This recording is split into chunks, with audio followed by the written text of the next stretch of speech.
کونین کی تخلیق کا آقا تو سبب ہے، اسلام کا مفہوم تیرے در کا ادب ہے، طٰہٰ تو ہے آقا تیری سیرت کا قصیدہ، قرآن میں یاسین تیرا نام و لقب ہے، والفجر کا مطلب ہے تیرے چہرے کی تلاوت، والفجر کا مطلب ہے تیرے چہرے کی تلاوت، واللیل تو آقا تیری زلفوں کا لقب ہے۔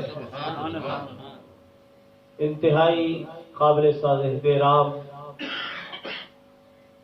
ختم نبوت کے مجاہد و آقا دو عالم صلی اللہ علیہ وآلہ وسلم کی ناموس، حرمت اور تقدس کے پاسبانوں، آج کی یہ کارگر میٹنگ، تربیتی پروگرام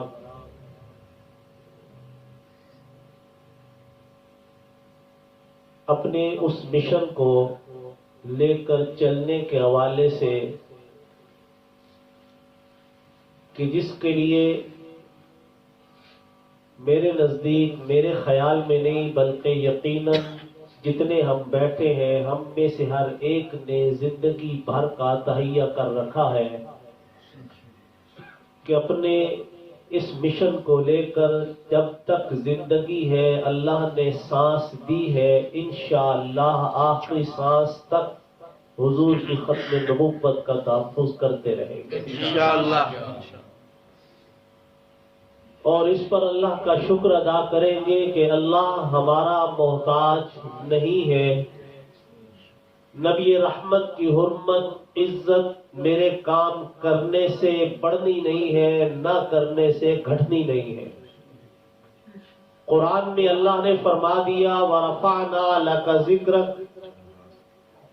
قرآن میں اللہ نے فرما دیا إِنَّكَ لَعَلَىٰ خُلُقٍ عَظِيمٍ، اللہ نے اعلیٰ ترین مرتبے اور مقام آمنہ کے لال صلی اللہ علیہ وسلم کو عطا فرما دیے، نہ کوئی چھین سکتا ہے، نہ کوئی لے سکتا ہے، نہ کوئی کم کر سکتا ہے، نہ کوئی بڑھانے والا ہے۔ اس کے تحفظ کے لیے، اپنی نسبت کے اظہار کے لیے جو بھی اس طرف آتا ہے یہ اس کی سعادت ہے، اس کی خوش نصیبی ہے کہ اللہ نے اسے اپنے محبوب صلی اللہ علیہ وسلم کی ناموس کے تحفظ اور ختم نبوت کے تحفظ کے لیے ان رضاکاروں میں اس کا نام لکھ دیا جس کے سب سے پہلے حکم دینے والے خود آقا تھے اور سب سے پہلے مجاہد حضرت ابو مسلم خولانی رضی اللہ تعالی عنہ تھے۔ ختم نبوت کے محاذ پر مستقل بنیادوں پر چلنے والے مجاہد اول سیدنا صدیق اکبر تھے، انفرادی طور پر سب سے پہلے حضرت ابو مسلم خولانی تھے، ان کے بعد حضرت فیروز دہلوی رضی اللہ تعالی عنہ تھے۔ دین اللہ رب العزت نے حضور اقدس صلی اللہ علیہ وآلہ وسلم کے توسط سے ہم تک پہنچایا۔ سارے دین پر چلنا لازم اور ضروری ہے، جس طرح عقیدے میں ختم نبوت کا عقیدہ لازم اور ضروری ہے، توحید کا عقیدہ بھی لازم اور ضروری ہے، آقا دو عالم صلی اللہ علیہ وسلم کی ناموس اور حرمت کا تحفظ جس طرح ضروری ہے، اسلام کے شاعر، اسلام کی حرمت کا تحفظ بھی ضروری ہے۔ جس طرح نبی رحمت صلی اللہ علیہ وآلہ وسلم کی ذات کے تحفظ کے لیے آگے بڑھتے ہیں، آپ کی ذات کے ساتھ جڑی ہوئی تمام چیزیں، جتنے بھی آپ کے اعمال ہیں، آپ کے افعال ہیں، آپ کے اقوال ہیں، ان کا تحفظ بھی لازم اور ضروری ہے۔ اگر میں نماز کے حوالے سے دیکھوں کہ نماز میں نعوذ باللہ کمی کوتاہی کر رہا ہے، نماز کے انکار کرنے والا فتنہ آیا ہے، تو میرے نفر لازم اور ضروری ہو جائے گا کہ میں اس وقت کمر کس لوں اور اپنے طور پر کھڑا ہو جاؤں اور شاعر اسلام کے تحفظ کے لیے میدان عمل میں کود پڑوں۔ اگر کوئی منکرین زکوٰۃ میں آتا ہے تو میرے اوپر فرض یہ ہے کہ میں زکوٰۃ کی ادائیگی کے لیے زکوٰۃ کی فرضیت کو بیان کروں اور لوگوں کو سمجھاؤں، بتاؤں کہ میرے بھائی عقیدے میں لازم اور ضروری ہے۔ اراکین اسلام، ارکان اسلام میں کلمہ، نماز، روزہ، حج اور زکوٰۃ ہے۔ ان میں سے کسی ایک کا بھی منکر دائرہ اسلام سے خارج ہو جاتا ہے، اور اس لیے کہ یہ ارکان اسلام ہے، کلمہ بنیاد ہے۔ اگر کوئی نماز کا انکار کرتا ہے تب بھی، روزے کا انکار کرے تب بھی، زکوٰۃ کا انکار کرے تب بھی، حج کا انکار کرے تب بھی، ضروریات دین میں سے کسی کا بھی انکار کرے تب بھی وہ مسلمان نہیں رہتا۔ مجھے اس وقت اس فتنے کے حوالے سے جو فتنے سر اٹھائیں، ہمارے بڑوں کا یہ شیوا رہا ہے کہ انہوں نے ہر دور میں فتنوں کے خلاف کمر آزمایا ہو کر، کمر بستہ ہو کر مکمل طور پہ اپنے نبی رحمت کے لائے ہوئے دین کی ایک ایک چیز کی حفاظت کی اور امت تک مکمل دین پہنچایا ہے۔ آج بھی ضرورت یہی ہے۔ ہم اپنے بڑوں کو دیکھتے ہیں، حضرت مجدد الف ثانی شیخ احمد سرہندی فاروقی رحمت اللہ تعالی علیہ سلسلہ نقشبندیہ کے سرخیل ہے۔ جب یہ دور ان کا آیا اس وقت دین اکبری اپنے عروج پر تھا۔ دین اکبری میں نعوذ باللہ بادشاہ اپنے سامنے سجدے کے لیے سب کو مجبور کیا کرتا تھا۔ دین کی جدت، دین کو سنبھالا، دین کو تجدیدیت کے حوالے سے، اسی لیے انہیں مجدد کہتے ہیں کہ جب سارے اپنے آپ لیٹ چکے تھے، دین کا حلیہ بگاڑا جا رہا تھا، دین کا کلمہ بھی تبدیل کیا جا رہا تھا، اس وقت مجدد الف ثانی رحمت اللہ تعالی علیہ ڈٹ گئے، ڈٹ کر کھڑے ہوئے۔ اس وقت ان کے مخالفین نے ان کے خلاف پورے طریقے سے کمر کس لی، لیکن حضرت مجدد الف ثانی رحمت اللہ علیہ ڈٹے رہے، حتیٰ کہ انہوں نے مجبور کر کے کہا کہ اب اسے بادشاہ کے دربار میں بلاؤ، یہ سجدے کے بھی منکر ہیں، ہمارے دین کو بھی نہیں مانتے، اور بلاؤ، آئیں گے، آتے ہوئے جس راستے سے آئے وہاں پر ایک دروازہ لگاؤ جو دروازہ قد سے چھوٹا ہو۔ جب وہ آنے لگے تو انہیں سر جھکا کر یہاں سے گزرنا پڑے، ہم تالیاں بجا دیں گے کہ دیکھو بادشاہ کیا کہ سر جھکا لیا۔ اللہ رب العزت جب کسی کو دین کے محاذ پہ کھڑا کر دیتا ہے تو اس کو بصیرت بھی دیتا ہے، بصارت بھی دیتا ہے، فہم بھی دیتا ہے، عقل بھی دیتا ہے، دانائی بھی دیتا ہے، اور سب سے بڑھ کر خود اللہ اس کی حفاظت بھی فرماتا ہے۔ اللہ رب العزت نے حضرت کے ذہن میں بات ڈال دی۔ حضرت جب پہنچے، دربار میں بلایا گیا، دربار میں آنے لگے، دروازے پہ نظر پڑی، فوراً سازش کو بھانپ گئے کہ یہ ہو سکتا ہے ان کی سازش ہو کہ میرا سر جھکانا چاہتے ہو۔ یہ سر رب کے علاوہ کبھی کسی کے آگے جھکا نہیں ہے، یہ کٹ تو سکتا ہے، جھک نہیں سکتا، اس لیے کہ ہم اللہ کے ماننے والے ہیں، ہم نے دین آقا دو عالم صلی اللہ علیہ وسلم سے سیکھا ہے، صحابہ اکرام نے دین پہنچایا ہے، اہل بیت اعظام نے ہم تک دین کو مکمل طریقے سے لانے میں ہر لحاظ سے اپنی قربانیاں دی ہے۔ حضرت امام حسین رضی اللہ تعالی عنہ نے سر کٹایا، جھکایا نہیں ہے، اور ان کی شان یہی تھی۔ اسی لیے حضرت شیخ احمد سرہندی فاروقی آئے، اپنے پاؤں پہلے آگے رکھے، آنے کی بجائے پہلے پاؤں رکھے۔ جو سوچ رہے تھے کہ تالیاں بجا کر کہیں گے سر جھکا دیا، انہوں نے دیکھا کہ یہ تو یوں پاؤں رکھ کے آ رہا ہے کہ پہلے اپنے پاؤں دکھا رہا ہے اور بتانا یہ چاہتا ہے کہ میری جوتی سجدہ کرتی ہے، تجھ جیسے بادشاہ کو میں رب کے علاوہ کسی کے آگے جھکا نہیں کرتا۔ دین کے اندر جو جو چیزیں آئے گی، دین کا تحفظ لازم اور ضروری ہو جائے گا، اور دین یہ سارے کا سارا ہمیں ملا آمنہ کے لال صلی اللہ علیہ وسلم سے۔ حالات کے تقاضوں کو دیکھا جاتا ہے، کس انداز سے کفر کی محنت ہے، اس کے خلاف محنت کرنا ضروری ہو جاتی ہے۔ عقیدہ ختم نبوت کا تعلق براہ راست نبی رحمت صلی اللہ علیہ وسلم کی ذات سے ہے، اور ذات نبوت کا تحفظ تمام کے تمام اعمال و افعال سے بڑھ کر ہوتا ہے. اس لیے بھی اور پھر آج فتنوں کے اس دور میں سب سے بڑھ کر نشانہ بنایا جاتا ہے تو ذات نبوت کو، توہین کی جاتی ہے تو ناموس رسالت کی، حملے کیے جاتے ہیں تو عقیدہ ختم نبوت پہ، نعوذ باللہ من ذالک ایمان سے کھیلنے والے آئے تو قادیانی، جن کی پشت پناہی پہ آئے یہودی، جن کی پشت پناہی پہ آئی مکمل یہودی لابی، مکمل کفر جن کی پشت پناہی پہ کھڑا ہو گیا. انہیں پناہ چاہیے تو ان کے ملکوں کے ویزے حاضر ہیں، انہیں مدد چاہیے تو ان کی طرف سے امداد حاضر ہے، انہیں کوئی بھی چیز چاہیے کہ تم نعوذ باللہ مسلمانوں سے ایمان چھینتے رہو، ہم تمہیں دولتوں سے نوازتے رہیں گے. یہ قادیانیت کے حوالے سے صرف محنت نہیں بلکہ ایک ایسا یہودی مشن ہے جس کے بارے میں علامہ اقبال رحمت اللہ تعالی علیہ آپ اور میں جانتے ہیں انہیں.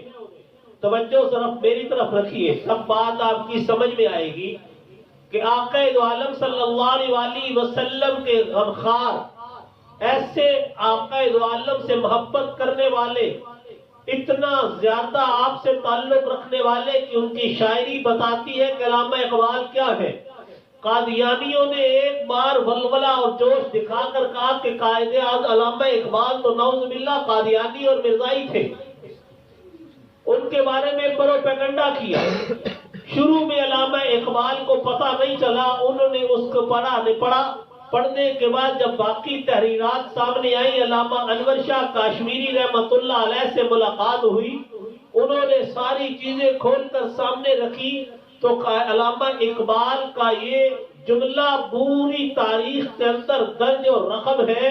انہوں نے دو باتیں کہی، فرمانے لگے قادیانی یہودیت کا چربا ہے، قادیانیت یہودیت کا چربا ہے، قادیانی وطن اور اسلام دونوں کے غدار ہیں. قادیانیت کے خلاف اس وقت انہوں نے کہا تھا کہ قادیانیوں کو اپنے وطن کے حوالے سے، اپنے وطن کے انتظامی معاملات سے دور کر دو، ورنہ کبھی بھی یہ دین اسلام کی خیر خواہی میں کوئی قدم نہیں اٹھائیں گے سوائے بربادی کے. قادیانیت آج کی نہیں، یہ آج صرف مسئلہ اس کا نہیں ہے کہ قادیانی حضور کی ختم نبوت کے حوالے سے کام کرتے ہیں. خدا کی قسم کھا کر کہتا ہوں، سیاسی تجزیہ کر لیجئے، قادیانیت میرے وطن پاک پاکستان کی سب سے بڑی دشمن ہے، غدار ہے وطن کے. آپ تاریخ اور ہسٹری پہ نظر دوڑائیں، پاکستان کا نقشہ مکمل طور پر غلط انداز سے پیش کرنے والے صرف اور صرف قادیانی ہیں. قادیانیوں نے سب سے پہلے، ظفر اللہ قادیانی نے سب سے پہلے پاکستان کے اندر سے وزارت خارجہ پر ہوتے ہوئے جتنا مشنری انداز میں کام کیا، قادیانیوں کو بھیج کر بیرون ممالک میں، اور ان کے سامنے بہت کچھ کچا چھٹا رکھا اور یہ کہا کہ یہی اصل دین، اور نام لیبل لگایا کہ ہم پاکستان سے آئے ہیں تمہارے پاس اصل دین لے کے. پھر وہی قادیانی جنہوں نے وطن عزیز بننے سے پہلے یہ کہتے ہیں آج کہ ہم پاکستان کے رہنے والے ہیں. میں آپ کے اوپر ایک سوال چھوڑ کے جاتا ہوں حقائق کی روشنی میں کہ قادیانیوں سے پوچھا جائے، جب وطن عزیز بن رہا تھا اس وقت تقسیم ہو گئی، تقسیم ہونے کے بعد گورداسپور جس کی تحصیل بٹالہ ہے، اس کا ایک قصبہ اور گاؤں ہے قادیان. قادیان یہ گاؤں ہے، تحصیل بٹالہ ہے، ضلع گورداسپور ہے، پنجاب صوبے میں تھا. اس پنجاب صوبے کی تقسیم ہوئی، گورداسپور کو پاکستان کے اندر شامل کر دیا گیا کہ گورداسپور بھی پاکستان کا حصہ ہوگا. حصہ ہونے کے بعد پوچھئے کس نے جا کر درخواست دے کر کہا ہم پاکستان کے ساتھ نہیں رہنا چاہتے، ہمارے ضلع گورداسپور کو انڈیا اور ہندوؤں کے ساتھ، ہندوستان کے ساتھ شامل کیا جائے، یہ درخواست دینے والے مرزائی قادیانی تھے۔ ان قادیانیوں نے اپنی درخواست دی اور پاکستان سے کٹ کر گورداسپور کو انڈیا کے ساتھ جوڑا۔ پیچھے سازش یہودیت اور عیسائیت کی چل رہی تھی، جو اس وقت کسی کو سمجھ آئی نہیں آئی، ہمارے بڑوں کو سمجھ آئی۔ انہوں نے اسی وقت کہہ دیا کہ قادیانیوں نے ان یہودیوں اور ہندوؤں کو خوش کرنے کے لیے مسلمانوں سے اتنی بڑی غداری کی ہے کہ کشمیر کا زمینی راستہ انڈیا کو دینے کے لیے انہوں نے گورداسپور کو انڈیا کے ساتھ شامل کیا ہے، اس لیے کہ مقبوضہ کشمیر میں زمینی طور پر جانے کا انڈیا کے پاس گورداسپور کے علاوہ کوئی اور راستہ تھا ہی نہیں۔ آج انڈیا قبضہ کر کے بیٹھا ہے، مسلمان کشمیریوں پہ ظلم و ستم کے پہاڑ توڑے جا رہے ہیں۔ 9واں مہینہ 900 دن ہونے والے ہیں، 900 دن، 840-50 دن ہو چکے ان کے محاصرے کو، کرفیو نافذ کیے ہوئے، اتنا، اور ہر روز بے حرمت عزتیں لٹ رہی ہیں۔ اگر یہ زمینی راستہ نہ ہوتا تو 6-7 لاکھ فوج کہاں سے بھیجتا، کس طریقے سے اس کی حفاظت کرتا؟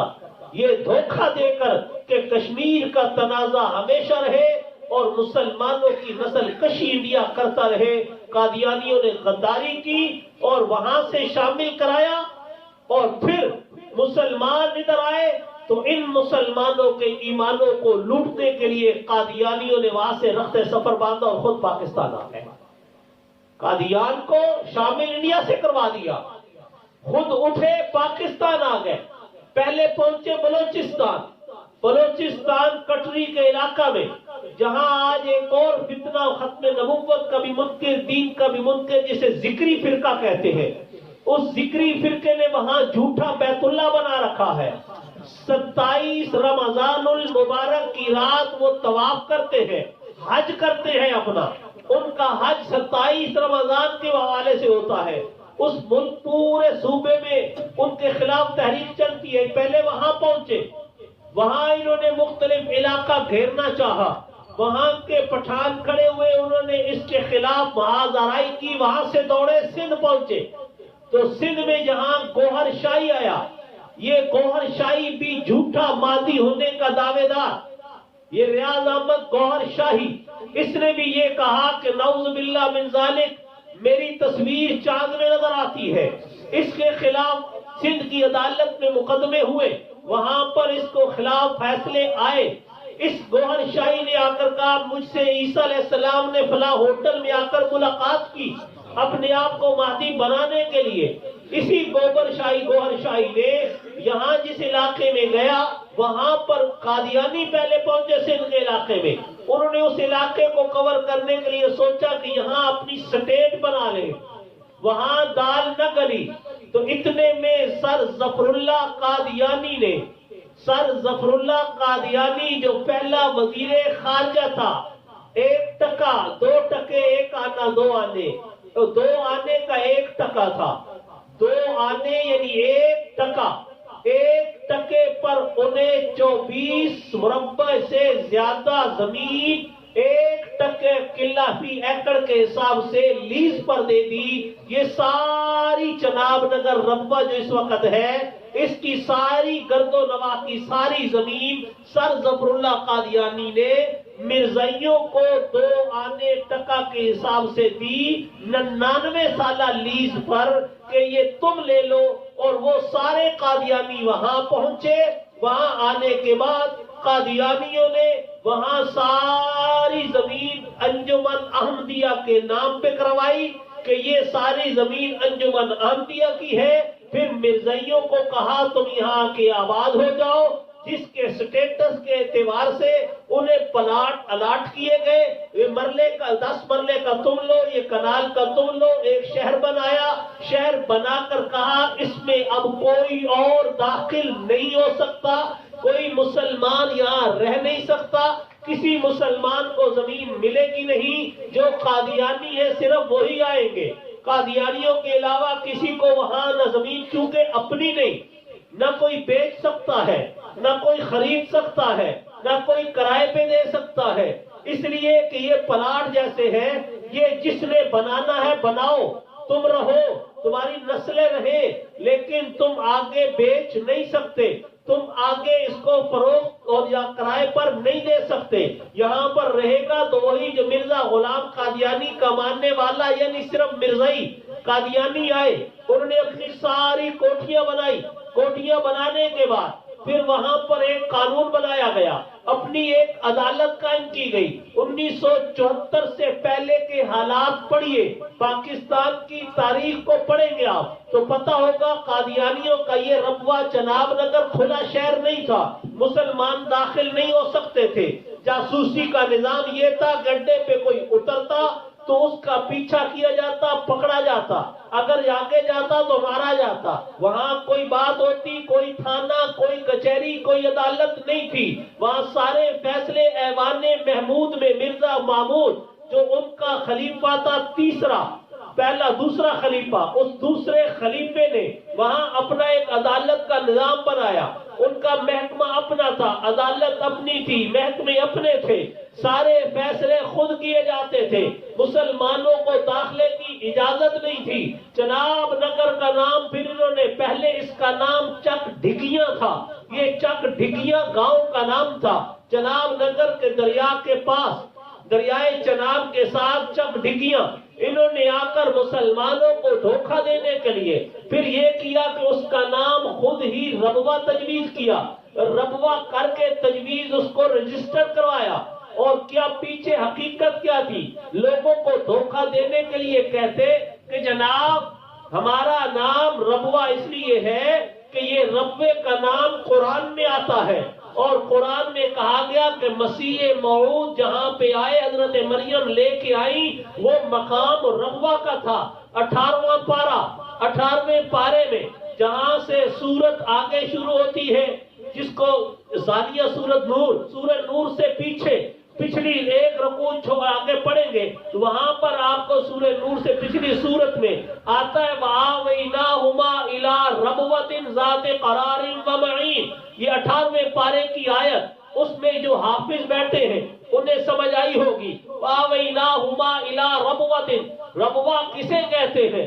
ربوہ کہتے ہیں سرسبز و شاداب علاقے کو، ایک ایسا سرسبز و شاداب علاقہ جو پھلا پھولا ہو، دریا کے کنارے پہ ہو۔ حضرت مریم کے بارے میں آتا ہے کہ حضرت مریم وَآوَيْنَاهُمَا إِلَىٰ رَبْوَةٍ ذَاتِ قَرَارٍ وَمَعِينٍ، یہ ایک اچھی پرفضا مقام تھا، قرار پکڑنے کی جگہ تھی۔ حضرت مریم حضرت عیسیٰ کو لے کر وہاں آئی، ربوہ یعنی اونچا ٹیلا خوشگوار مقام، یہ ربوہ ان کا ذکر تھا، حضرت عیسیٰ اور حضرت مریم کا۔ قادیانیوں نے چونکہ یہ دعویٰ کر رکھا ہے کہ مرزا غلام قادیانی نعوذ باللہ عیسیٰ بھی ہے، مسیح موعود بھی ہے، اب نام ربوہ رکھ کے مزید دھوکہ دینے لگ گئے کہ جناب یہ ربوہ وہی قرآنی نام ہے، ہمارا نام ہم نے نہیں، اللہ کے قرآن نے رکھا۔ کسی کو کوئی پتہ نہیں تھا کہ ربوہ نام انہوں نے خود رکھا ہے یا پہلے سے ربوہ ہے، اور ربوہ کسی شہر کا نام ہے یا سرسبز ٹیلے کو کہتے ہیں، لیکن لوگ دھوکے میں آتے گئے۔ مسلمانوں نے تحریک چلائی پہلے دن سے کہ ربوہ کا نام تبدیل کیا جائے، ربوہ کا نام تبدیل کیا جائے۔ قادیانی مسلمانوں کو دھوکہ دیتے ہیں، ان کا نام تبدیل کرنے کے لیے ایک موقع آیا جب اس کا نام کہا گیا جی نیو قادیان رکھ دو، نیو قادیان۔ اسمبلی میں تحریک چلی، ان دنوں میں جمعہ ربوہ جناب نگر اسٹیشن والی مسجد میں پڑھاتا تھا، اس تحریک کا ایک ایک وقت میرے آنکھوں کے سامنے ہے۔ میں نے جمعے پہ تقریر میں اس وقت بھی یہ کہا کہ یہ نیو قادیان ہمیں منظور نہیں، اس لیے کہ نیو قادیان کا مطلب یہ کہ جو بھی آئے گا مسلمان تم کہاں کے ہو وہ کہے گا نیو قادیانی، جیسے پاکستانی تو نیو قادیان کے ساتھ لگے گا نیو قادیانی، تو اس کا نام یہ نہیں۔ پھر اسمبلی میں تحریک قرارداد جمع ہوئی، اس وقت کے نتیجے میں کسی نے کہا صدیق آباد رکھو، بہت پمفلٹ چھپے، پورے ملک میں یہ تحریک چلی کہ ربوہ کا نام صدیق آباد رکھو۔ مسلمانوں نے پھر اس کی مخالفت کی، اکابر نے کہا صدیق آباد کا معنی سچوں کی آبادی، جہاں سارے سچے رہتے ہو۔ یہ مرزا بھی کذاب، رہنے والے بھی کذاب، ان کا نام سیدنا صدیق اکبر کے نام پہ صدیق آباد نہیں رکھنا چاہیے۔ پھر فیصلہ ہوا کہ اس کا نام جناب نگر رکھا جائے۔ آخر کار یہ قرارداد پاس ہوئی، جناب نگر اس کا نام رکھا گیا۔ ہم نے وہاں جلوس نکالے، قادیانیوں نے جناب نگر رکھنا چھوڑ دیا، انہوں نے جھوٹ باندھ کر جان بوجھ کر ربوہ لکھتے، ہم مٹاتے جناب نگر لکھتے۔ پھر بہت بڑا بورڈ، کبھی آپ کا گزر ہو جناب نگر اڈے پہ اس طرف بہت بڑا مختلف حوالے سے سٹیل کے ساتھ لکھ کر ایک بڑا سا لگا ہوا ہے جناب نگر، وہ مسلمانوں نے لکھ کر لگایا۔ ربوہ اسٹیشن کی دائیں جانب اتنی بڑی ایک تختی لگی، اس پر لکھا ہوا ہے مولانا منظور احمد چنیوٹی نے قرارداد پیش کی، اور اس طریقے سے سعید احمد انہوں نے اس کو پاس کیا، سپیکر تھے، اس کا نام جناب نگر رکھا گیا۔ جب جناب نگر رکھا، اب قادیانیوں سے ہم نے سوال کیا، نعوذ باللہ رب کا رکھا ہوا نام بلا بدل کیسے سکتا ہے؟ بتاؤ ذرا، تم نے بکواس کی، جھوٹ بولا کہ نعوذ باللہ یہ اللہ کا رکھا ہوا نام، تو پھر تبدیل کیسے ہو گیا؟ اللہ نے قرآن میں مکہ کا نام مکہ رکھا، دنیا کی کوئی طاقت بدل نہیں سکی۔ کوئی بدل کر دکھائے، کوئی بدل کر دکھائے۔ اللہ نے جن جن شہروں کے نام رکھے وہ آج بھی وہی۔ قادیانیوں نے وہاں پر دھوکہ دیا۔ اس کا ایک اور جواب بھی ہے، میں یہ کہتا ہوں کہ جو نام قرآن میں آ جائے نعوذ باللہ وہ برکت والا ہی ہوتا ہے۔ آپ بتائیے، قرآن میں تو شیطان کا نام ہے کہ نہیں؟ ابلیس کا ہے کہ نہیں؟ فرعون کا ہے کہ نہیں؟ لہب کا ہے کہ نہیں؟ قارون کا ہے کہ نہیں؟ حامان کا ہے کہ نہیں؟ قارون کا نام بھی قرآن میں ہے، حامان کا نام بھی ہے، فرعون کا نام بھی ہے، ابلیس بھی آیا ہے، تو پھر رکھ لو قرآنی نام تم اپنے، ابلیس، حامان اور قارون۔ اگر قرآن میں نام ہونا یہ حق کی دلیل ہے تو پھر نعوذ باللہ کیا مانا جائے کہ قارون، حامان، فرعون، ابلیس، یہ سارے جن کا اللہ نے قرآن میں نام لیا تو یہ نام ہونا قرآن میں حق ہے؟ حقیقت یہ نہیں ہوا کرتی، حقیقت سے انہوں نے منہ چھپایا۔ قادیانیوں نے وہاں پھر دوسری چال، وہاں پر مسلمانوں نے تعلیم دی، تبلیغ کی۔ رب کعبہ کی قسم کھا کر کہتا ہوں، اللہ تعالیٰ مجھے غرق کرے، جھوٹ بولوں، اللہ مجھے مرتے ہوئے کلمہ نصیب نہ کرے۔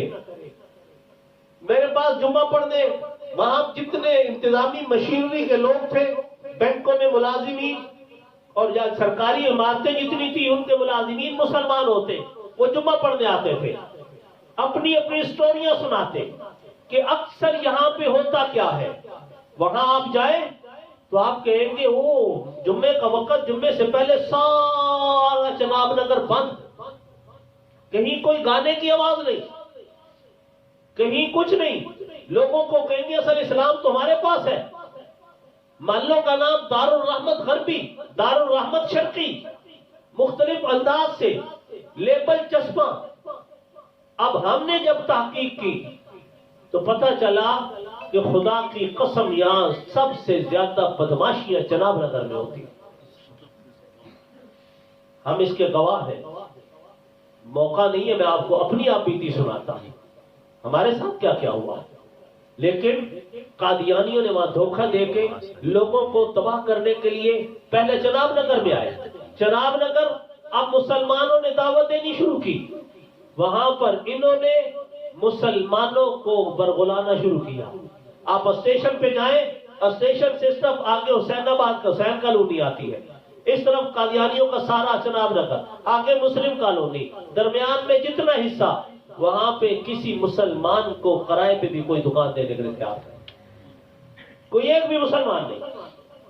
وہاں 7 اسٹیشن کے اس طرف مسجد بنانی تھی جب اسٹیشن کی 1974 کی تاریخ کے وقت، وہاں ایک مسلمان سید آئے، اسٹیشن ماسٹر، اللہ ان کی قبر کو منور فرمائے۔ آمین۔ اس شخص کو ایک عشق مصطفیٰ آیا، سید تھا، اس نے سوچا یار یہاں پر مسلمانوں کا اسٹیشن ہو. قادیانیوں نے کہا یہاں ہم اپنی عبادت گاہ بنائیں گے، ہمارا گھر ہے، ہمارا شہر ہے، یہاں اسٹیشن پہ ہماری عبادت گاہ بنے گی. اس نے کہا اسٹیشن مسلمانوں کی حکومت کا ہے، تمہارا نہیں ہے، سرکاری ہے. یہ ریلوے کی جگہ سرکاری ہے. اسٹیشن پر خرچہ مسلمان کا سارا ٹیکس اکٹھا ہوتا ہے، وہ خرچہ ہوتا ہے. یہاں میں تمہیں مرزاوڑا نہیں بنانے دوں گا، مسلمانوں کی مسجد بناؤں گا. قادیانیوں نے مخالفت کی. اس نے اتنی سی جگہ تقریباً 1.5 مرلہ کی جگہ پہ کچی اینٹیں کھڑی کر دی. عالمی مجلس تحفظ ختم نبوت سے رابطہ کیا کہ جناب مجھے کوئی امام دے دو خدا کا واسطہ کہ یہاں پر ہم نے نماز پڑھانی ہے. انہوں نے فوراً ایک امام کا انتظام کیا. اس اسٹیشن ماسٹر نے، میں نے وہاں پوری رپورٹ لی. ریل گاڑی آتی، وہ ڈبہ لیتا پیسے مانگنے کے لیے، ایک ایک ڈبے میں جا کے کہتا مسلمانوں اللہ کے نام پہ دے جاؤ، یہاں اللہ کا گھر بنانا ہے، کفر کرنے. لالیاں تک جاتا، لالیاں سے چنیوٹ تک مانگ مانگ کے. اس نے ایک دن نہیں سوچا میں اسٹیشن ماسٹر، میری اتنی بڑی عزت. اس نے ایک دن نہیں سوچا. اور اللہ کا وہ گھر اتنا بڑا عالی شان ہے کہ اس وقت وہ مسجد کم از کم 2-2.5 کنال میں ہے. آپ جمعہ پڑھانے بیٹھتا تھا تو اس کے حال میں 9 صفیں آتی ہے اور ایک صف میں تقریباً 80 سے زیادہ نمازی آتا ہے. برآمدہ، پھر بہت بڑا سیب.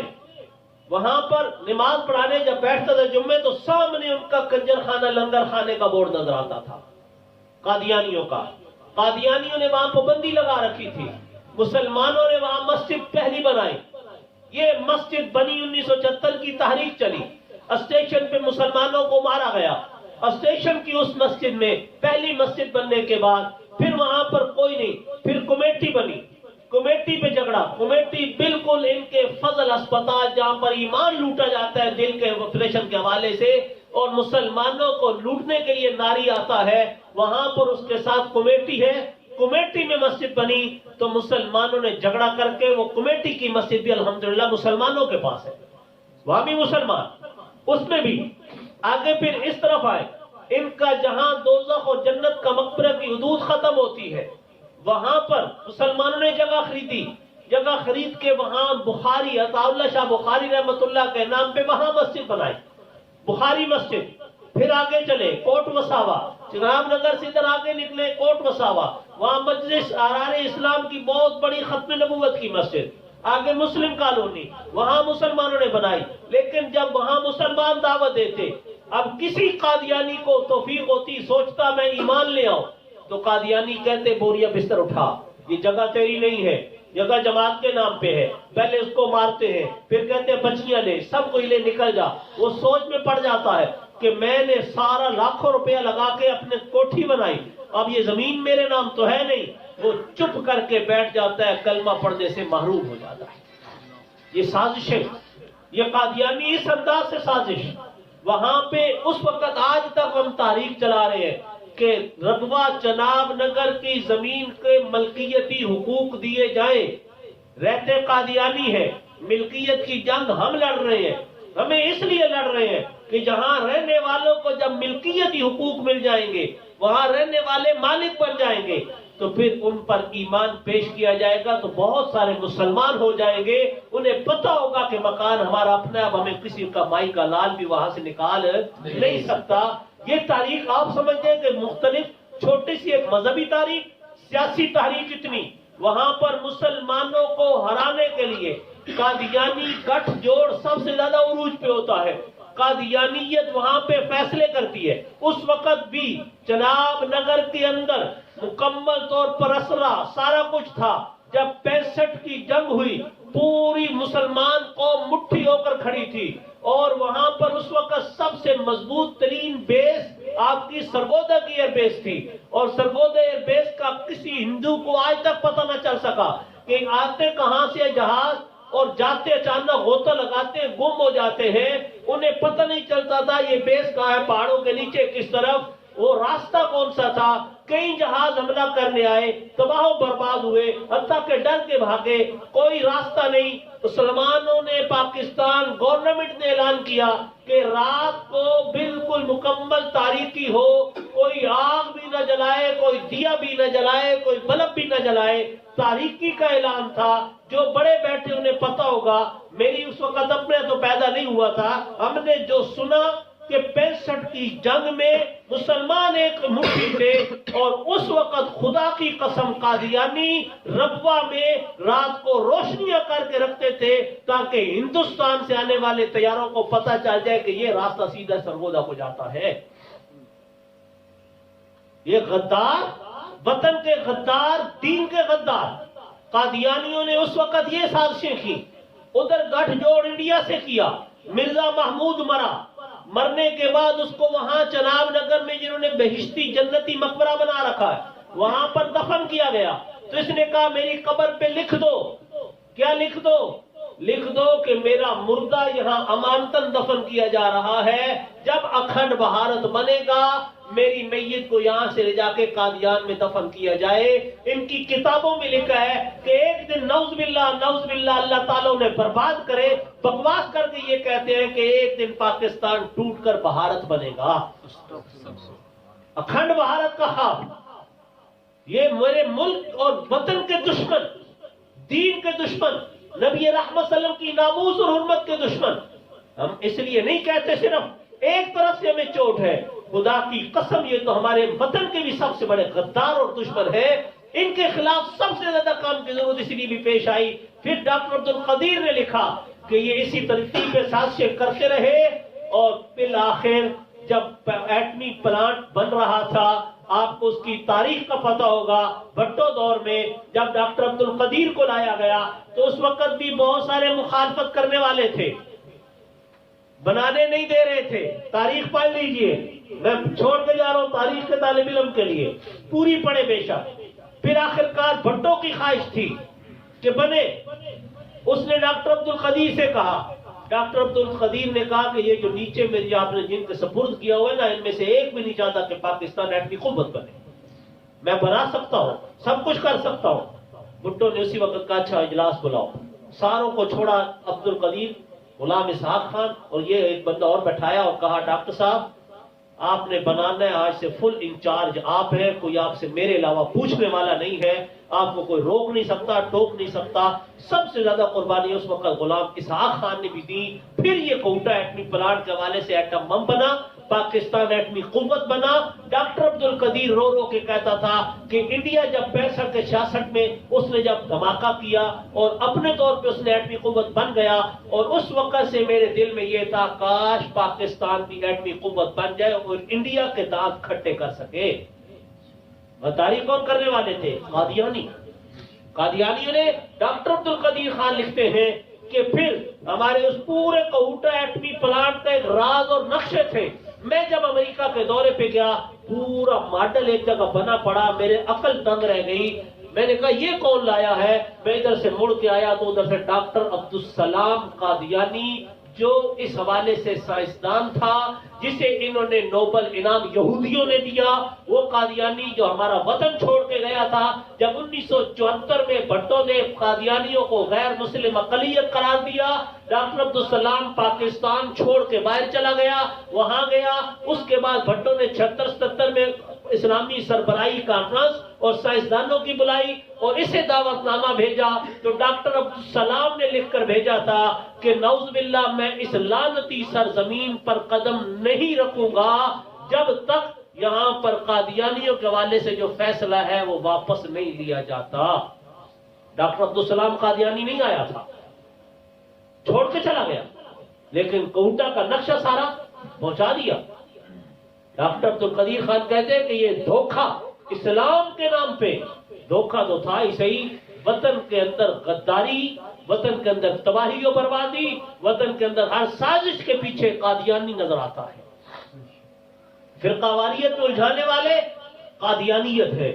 تو آپ کو کچھ مجھے کچھ، ادھر کچھ ادھر کچھ، جب دیکھا ختم نبوت کے محاذ پہ کام بہتر ہونے لگا ہے تو اس وقت روڑے اٹکانے والی قادیانی سازشیں ہوں گی۔ ڈھونڈ لیجئے پیچھے کہ پیچھے کھڑا ہوا کوئی نہ کوئی قادیانی ہوگا جو مسلمانوں کو کہے گا یار یہ تو دیوبندی ہے، یہ تو وہابی ہے، یہ تو بریلوی ہے، یہ تو اہل حدیث ہے، یہ تو فلاں کام کر رہا ہے، اس کے پیچھے کیوں چلتے ہو؟ اس کے پیچھے کوئی خدا کا واسطہ جب ختم نبوت کا کام ہونا شروع ہوتا ہے تو تمہیں تکلیف کیوں ہوتی؟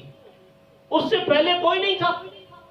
حضور کی ناموس کے حوالے سے کیا ہمارے بڑوں نے اکٹھے ہو کر محنت نہیں کی تھی؟ کیا ختم نبوت کا مسئلہ اکیلے ایک نے حل کر دیا تھا؟ کیا اس وقت سیسا پلائی دیوار سارے مسلمان بنے تھے کہ نہیں بنے تھے؟ ہر ایک نے اپنے بڑوں کے نیچے سر جھکا کر ہاتھ پکڑا تھا کہ نہیں پکڑا تھا؟ سب نے یہی نعرہ لگایا تھا کہ نہیں لگایا تھا کہ ہم محمد رسول اللہ کے غلام ہیں، ہم حضور اقدس صلی اللہ علیہ وسلم کی امتی ہیں، اور ختم نبوت کے تحفظ کے لیے ہم نے میدان عمل میں نکلنا ہے. ہم نے اپنے کان ہر طرف کی آواز سے بند کر لینے ہیں. آج ہم جس رونے کو رو رہے ہیں، الحمدللہ ثم الحمدللہ، بلوال میں آپ نوجوان دوست، آج کارنر میٹنگ ہے، میں صرف کھل کے باتیں کر رہا ہوں. آج ہم نے عمومی اتنی دعوت نہیں دی ہوئی، ہر ایک کو اکٹھا نہیں کیا. آج چیدہ نوجوان اکٹھے، آپ بھی دیکھ رہے ہوں گے کہ وہی چہرے آپ کو نظر آ رہے ہیں. ہم نے اس ترتیب پہ، آپ کہیں گے یار پروگرام میں بندے نہیں، ہم نے پروگرام چیدہ کارنر میٹنگ کے حساب سے رکھا تھا. اس لیے تاکہ اپنے دوستوں کو تو پتا ہو کام کرنا کیا ہے. ختم نبوت کے حوالے سے کام شروع ہوا تو اس کام کو کرتے کرتے کوئی ایک دن کی محنت نہیں ہے. یہ جو آپ کے پاس سامنے نوجوان کہیں بیٹھے ہیں نا، ان کی 4-4 5-5 سال کے شب و روز کی محنت ہے، شب و روز اسی طریقے سے. اور ماشاءاللہ آپ میں سے بھی اکثر اب 2-2 سال سے 2 سال سے ہمارے ساتھ جڑے ہیں. آپ بھی دیکھ رہے ہیں کہ آپ اس گھر میں بھی پروگرام پہ پہلی دفعہ نہیں آئے. یہاں پہ محلے گلی گلی کوچے ایک ایک گھر ایک ایک دروازے پہ دستک دے کے کیا کہتے ہیں؟ ہم کہتے ہیں کہ آؤ ہمارے گروہ میں شامل ہو جاؤ، آؤ ہمارا جھنڈا اٹھا لو، آؤ ہماری صفوں کی تعداد بڑھا دو. خدا کی قسم میں لعنت بھیجتا ہوں اگر کوئی اس نظریے سے آگے آتا ہے کہ ہماری سیاسی یا ہماری کوئی اور قوت بڑھ جائے. ہم صرف اس نظریے سے آتے ہیں کہ حضور کی ختم نبوت کے غلاموں کی قوت بڑھ جائے، ہم ایک جھنڈے کے نیچے آ جائیں، ہم ایک آواز لگائیں کہ حضور کی ختم نبوت پر ہم اکیلی 1.5 اینٹ کی مسجد نہ بنائیں، 1.5 اینٹ کی مسجدیں بنا کر. آج سب کو یاد آتی ہے ختم نبوت، آنی چاہیے، سب کو مسلمان ہے، سب کا ایمان ہے.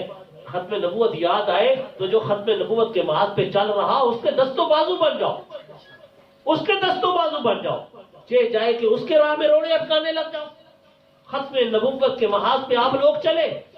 اب آپ کو کہیں کہیں گے یار آؤ ہم کام کرتے ہیں، کوئی کہے گا یار ہم بھی کام کرتے ہیں. بھئی جس وقت 4 سال پہلے یہاں پہ نام لینا کفر گناہ سمجھا جاتا تھا، کسی مسجد میں نام نہیں لیتا تھا، کوئی آگے نہیں بڑھتے تھے. ان نوجوانوں نے رات دن محنت کر کے ایک ایک نوجوان کی جا کے منت ترلے کیے، ایک ایک کے پاس جا کے اکٹھے ہوئے، ایک ایک کو بلایا، ایک ایک کو جا کر سمجھایا اور کہا آؤ یار حضور کی ختم نبوت کے لیے، آؤ یار تم بھی وقت نکالو، آؤ یار تم بھی حضور کی ختم نبوت کا تحفظ کرو، آؤ یار تم بھی کرو. یہ نکلے، اکیلے ہی چلے تھے جانب منزل، لوگ ملتے گئے، کارواں بنتا گیا، کارواں بنا. پھر الحمدللہ کانفرنس ہوئی اور اس سال 16 اکتوبر صرف 1 مہینہ پہلے، آج کا تاریخ ہے 16 اکتوبر کو کانفرنس ہوئی. 16 اکتوبر کو آپ نے دیکھا یہ کس کی محنت تھی؟ آپ سب کی. اکیلا محنت نہیں تھی، اس میں آپ کی دعائیں تھی، ہمارے گھروں کی ماؤں بہنیں بیٹیوں کی خدا کی قسم دعائیں تھی. میں ایمانداری سے کہہ رہا ہوں، ہماری مائیں بہنیں بیٹیاں تعلق والے راتوں کو مسلوں پہ تہجد میں دعائیں مانگ رہی ہیں، قرآن پڑھ رہی ہیں، ذکر اذکار کر رہی ہیں، اتنا کچھ کر رہی ہیں. کس لیے؟ اللہ بھی اس کانفرنس کو کامیاب کر دے. اللہ حضور کی ختم نبوت کے لیے نکلے ہوئے ہیں. اللہ بھی ان کو کامیاب کر. ہمارے بڑے، ہمارے چھوٹے، ہمارے بچے، آپ نوجوان، آپ کو پتہ ہے کہ آپ نے کس کس طریقے سے محنت کی. راتوں کو کوئی پتہ نہیں آج دن کون سا ہے، رات کون سی ہے. رات کو نکلے، دن کو نکلے، دھڑا دھڑ محنتوں پہ آپ نے مسلسل رات دن محنت کی. محنت کی کہ نہیں کی؟ رات دن آپ چلے. اب رات دن کی محنتوں کے بعد اللہ تعالیٰ نے آپ کو وہ مقام پہنچایا اس پر کہ آپ نے ختم نبوت کانفرنس کی اور پورے شہر کو حضور کی ختم نبوت کا پیغام پہنچایا اور بتا دیا کہ الحمدللہ بھلوال کی سرزمین پہ رہنے والوں، حضور کی ختم نبوت کے غلام چوکیدار زندہ ہیں. کوئی مائی کلال ختم نبوت پر ڈاکہ نہیں ڈال سکتا. حضور کی ختم نبوت اور ناموس پر کسی کو ڈاکہ ڈالنے کی اجازت نہیں دی جائے گی. نکلے اور پھر یہ کوئی ایک دن کا کام نہیں تھا کہ کانفرنس کی اب خراٹے مارو سو جاؤ. نہیں، کام وہ ہوتا ہے جس کے اندر تسلسل ہو، چلتا رہے. چلتے کا نام پاک پانی ہوتا ہے، ٹھہرے ہوئے کو پاک پانی نہیں کہا جاتا. جمود میں ہے، کھڑا ہے، اچانک ابال آیا اور پھر جناب اس کے بعد زندہ باد مردہ باد، زندہ باد مردہ باد، پھر فائر ٹائم فش. پانی چلتا رہتا ہے. علماء نے لکھا ہے چلتا پانی پاک ہوتا ہے. یہ آپ نے بھی سنا ہوا ہے. اتنا بڑا ہو جوہر بنا دو، جوہر میں پانی کھڑا ہے، پاک نہیں ہے. تھوڑی سی اتنی ساری خالی بنائی، خالی میں نہر کا پانی آ رہا ہے، مسلسل چل رہا ہے، تو وضو بھی کر سکتے ہو، کپڑے بھی دھو سکتے ہو. کیوں؟ وہ پاک پانی چل رہا ہے. چلتا ہوا پانی تسلسل کا نام، جو دے مسلسل کا نام ہی ہمیشہ کامیاب ہوا کرتا ہے. تو یہی عالمی مجلس تحفظ ختم نبوت کسی ایک دن نہیں، جب میٹنگ ختم ہوئی پروگرام، اس دن سے آج تک الحمدللہ نہ کوئی میٹنگ چھوڑی ہے. اس دن سے جو میٹنگ کے دن تھے، روزانہ میٹنگ ہوتی ہے. ہر جگہ کی میٹنگ اپنی جگہ، مرکزی کمیٹی کی پابندی سے، ٹاؤن یونٹوں کی کمیٹیوں کی اپنی میٹنگیں، پروگراموں کی ترتیب پہ. آج الحمدللہ یہ چوتھا 5واں پروگرام ہے ہمارا. اب آپ کے یہاں پہلا ہے، ظہوریات کالونی میں ہو چکا ہے، سلمان مسجد میں ہو چکا ہے، سیٹلائٹ ٹاؤن سٹی میں ہو چکا ہے. یہ کیوں کیا پروگرام؟ کیونکہ تسلسل ایک چیز چل رہی ہے. اسی تسلسل کے نتیجے میں یہ چاروں پروگرام ہوئے. اور ان چاروں پروگراموں کے بعد اپنی ترتیب پہ ہمارا بہانہ پروگرام 27 نومبر جیسے ابھی آپ نے اعلان سنا، انشاءاللہ العزیز مرکز خاتم النبیین میں ہوگا. آپ حضرات شرکت فرمائیں گے نا انشاءاللہ. یہ کیوں چل رہا ہے سارا یہ سلسلہ؟ اس لیے کہ جاگتے رہنے کے لیے، جاگتے رہنے والے کا جب ہوتا ہے نا کہ کہتے ہیں جاگتے رہنا جاگتے رہنا. یہ چوکیدار کی صدایں ہم سنتے ہیں، لیکن جاگتے رہنا کی صدا وہ لگا سکتا ہے جو خود جاگ رہا ہو.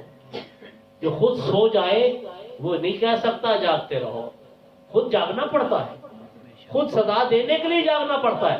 تو آپ کو اللہ نے چوکیداری کے لیے چنا، حضور کی ختم نبوت کے چوکیداری کے لیے. اور شکر کرو اس پر کہ شکر الحمدللہ ہم حضور کی ختم نبوت کے چوکیدار ہیں، ہم خادم ہیں، ہم حضور کی ختم نبوت کے پہرے دار ہیں. کیوں؟ پہرے دار جاگتے ہیں، سویا نہیں کرتے اور ہمیشہ ورک میں رہتے ہیں. ایک لمحہ اوجل ہو جائے، آنکھ لگ جائے، پتہ نہیں کتنی بڑی واردات ہو جایا کرتی ہے. آپ تہیہ کیجئے کہ انشاءاللہ ہم بیدار رہیں گے، انشاءاللہ بیدار رہ کر تعاقب کریں گے. لمحے سونے کے لیے نہیں، ہم صرف ختم نبوت کانفرنس کے لیے محنت نہیں کرتے. خدا کی قسم کانفرنس ہو نہ ہو یہ ہمارا مطمع نظر ہی نہیں ہے. مجمع اکٹھے کرنا خدا کی قسم مطمع نظر نہیں ہے. کہ میں لاکھ مجمع کر لوں کیا ہوگا؟ لاکھ مجمع بھی کر لوں اور میرے پاس بیٹھنے والوں کو پتہ ہی نہیں، میرے شہر میں تعارف ہی نہیں، شہر کے لوگوں کو ختم نبوت کے حوالے سے محنت ہی نہیں، تو میں نے مجمع کر کے کیا کر لیا؟ مجمع اکٹھے کرنا تو بہادری نہیں ہے. مجمع تو ایک عطا اللہ عیسیٰ خیلوی کا پروگرام رکھ دو، ایک کسی کنجر کو بلا لو، کسی اور کو بلا لو، کسی ڈھولک کی تھاپ پہ ایک اعلان کر دو، آگے شیطان خود بخود پورے علاقوں میں پھیلا دے گا. وہاں دل دھرنے کو جگہ نہیں ہوگی. اگر مجمع کا نام کامیابی ہوتا تو پھر یہ وہ کامیاب ہو جاتے. مجمع اکٹھے کرنا تو نہیں، عطا اللہ کو بلانے کی ضرورت ہے نا، صرف بلا لو، مجمع اکٹھا کر لو، آ جائے گا. کسی اور گلوکارہ کو بلا لو، آ جائے گا. کسی ناچنے گانے والی کو بلا لو، آ جائے گا.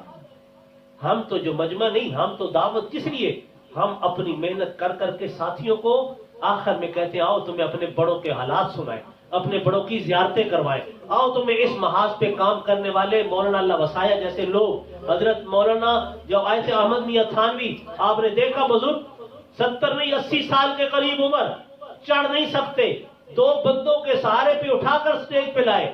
قرآن کی تلاوت کرنے بیٹھے تو خدا کی قسم یوں لگتا تھا جیسے کوئی بچہ اور نوجوان قرآن کی تلاوت کر رہا. یہ کون لوگ؟ کہ جنہوں نے ساری زندگی روضہ رسول پہ تھے مدینہ شریف میں. وہاں بزرگوں نے کہا کہ پاکستان میں جا کر قرآن کی خدمت کرو. اس دن سے سب کچھ چھوڑا، لاہور دارالعلوم اسلامیہ میں آئے.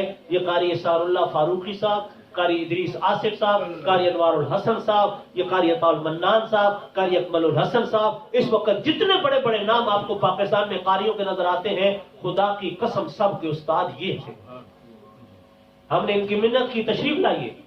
یہ آئے مولانا مولا خلیل احمد صاحب، میرے استاد جن سے میں نے تجوید نہیں، میں نے کتابت شروع کی، ختم نبوت کے چنیوٹ میں رہنے والے جنہوں نے مجھے ختم نبوت کے حوالے سے سمجھایا، ان کی زیارت ہوئی۔ حضرت مولانا وسایہ صاحب آئے، مولانا خالد عابد، حضرت مولانا نور محمد ہزاروی، مولانا مفتی طاہر مسعود صاحب، باوجود دل کا آپریشن سرگودا میں کئی پروگراموں پہ نہیں، فرمانے لگے میں صرف آؤں گا، بیان نہیں کروں گا، اس لیے کہ آپ کی ختم نبوت کانفرنس ہے۔ میرا دل خوش ہو جاتا ہے جب بلوال میں کام دیکھتا ہوں کہ ایک وقت وہ تھا جہاں بلوال میں کوئی نام لینے والا نہیں تھا، آپ کی حوصلہ افزائی کے لیے آؤں گا۔ باوجود تکلیف کے ساتھیوں کا نہیں آئیں گے، میں نے کہا انشاءاللہ ضرور آئیں گے۔ وہ باوجود بیماری کے بیان نہیں کر سکے لیکن آئے اور آخر میں دعا کرا کے گئے۔ ہم تو یہ ساتھیوں کو آخر میں کیوں یار آؤ اب ایک محنت کر کے ذرا اور بھرپور اور توانا آواز پورے علاقے میں آپ کی لگ جائے ختم نبوت کے حوالے سے۔ اور پھر کانفرنس کی تو اسی دن کہہ دیا تھا بھائی کانفرنس کر لی ہے، کل سے اپنی میٹنگوں کے پروگرام شروع کر دو۔ اگلے دن اتوار تھا، بیٹھے ہیں یہاں جن کی میٹنگ تھی، اگلے دن سے لے کے آج تک الحمدللہ ثم الحمدللہ نہ کسی میٹنگ کو چھوڑا ہے نہ کوئی پروگرام چھوڑا ہے، ہم اسی تسلسل سے چلتے چلے آ رہے ہیں اور ہمارا یہی تسلسل ہے۔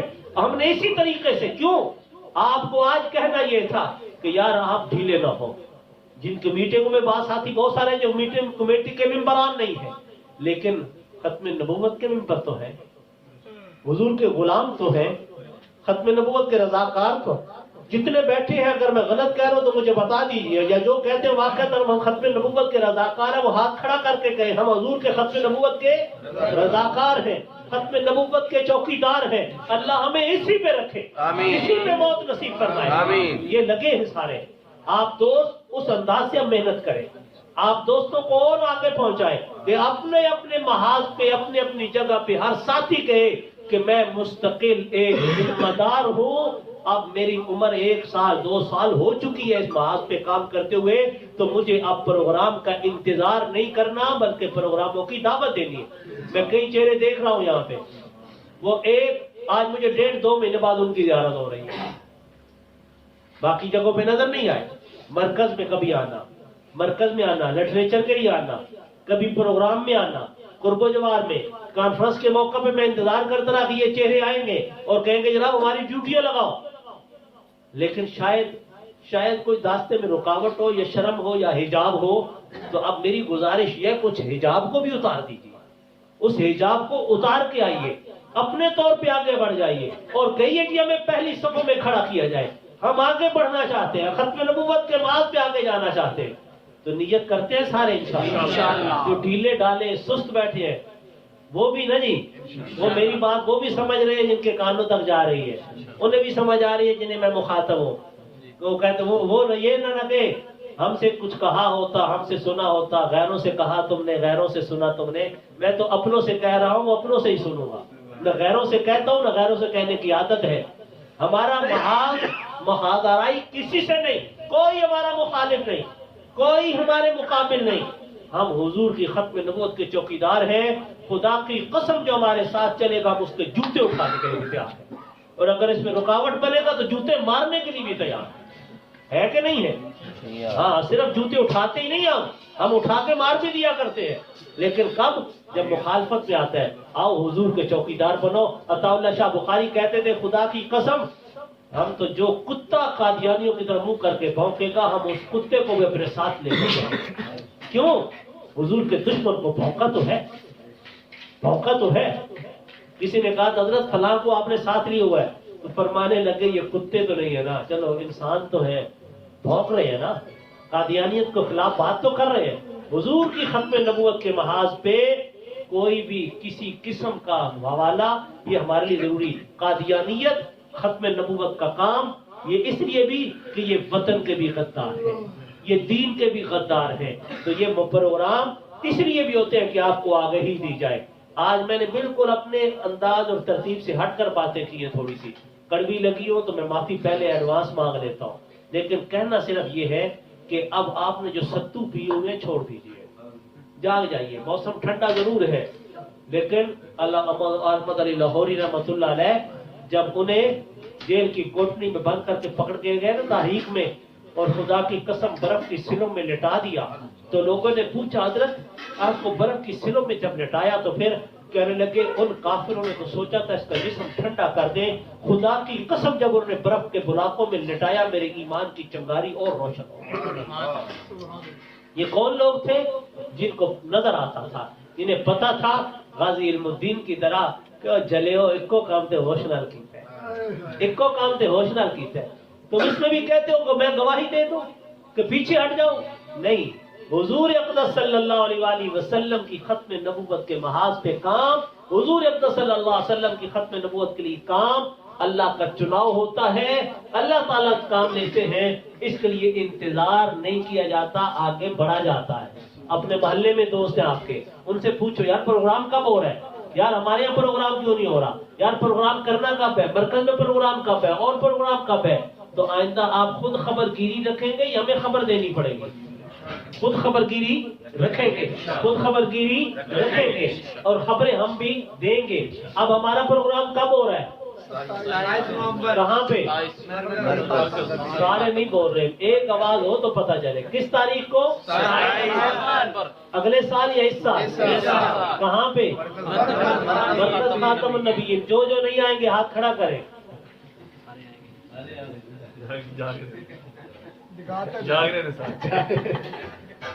اچھا، جو آئیں گے ساتھ لے کے کسی کو وہ ہاتھ کھڑا کریں۔ اب ہاتھ کھڑا دھیان سے کرنا ہے، ساتھ لے کے آنے کا ہاتھ کھڑا کر رہے ہیں، اکیلے نہیں۔ یہ نہ ہو جو آپس میں بیٹھے ہو تو اس کو پکڑ لے میں اس کو پکڑ لوں، جی ساتھ لے کے آ رہا ہوں، اس طرح نہیں۔ یہ کہہ رہا عبداللہ اس طرح نہیں کہا کہ جی ساتھ لے کے آؤ، یہ دیکھو جی اس کو میں لے آؤں، تو کہتا میں اس کو لایا ہوں۔ ایک آدمی نے پوچھا تھا کسی سے، کہنے لگا یار بینک کہاں ہے؟ اس نے کہا وہ زراعت کے دفتر کے سامنے۔ اس نے کہا تو زراعت کا دفتر کہاں؟ کہتا بینک کے سامنے۔ اس نے کہا یار دونوں کہاں؟ کہتا آمنے سامنے۔ تو آپ بھی یہی کہ میں کہوں گا کون ہے تو آپ کہوں گے اس کے ساتھ، بھائی تو کس کے ساتھ ہے؟ اس کے ساتھ، باقی ہم دونوں آ جائیں گے۔ آپ نے کہا تھا کسی کو لے کے آنا، تو کسی کو لے کے آنا جو یہاں حاضر نہیں ہے۔ تو ختم نبوت کا کام خدا کی قسم سعادت مندی ہے۔ شکر ادا کیا کرو کہ اللہ تعالیٰ نے فتنوں کے دور میں آپ کو حضور کی ختم نبوت کے ساتھ جوڑ دیا ہے۔ کسی سے مخالفت نہ کیا کرے، کوئی کہے سر جھکا کے سن لیا کرے، کسی سے لڑائی نہیں کرنی، اس لیے کہ اس محاذ پہ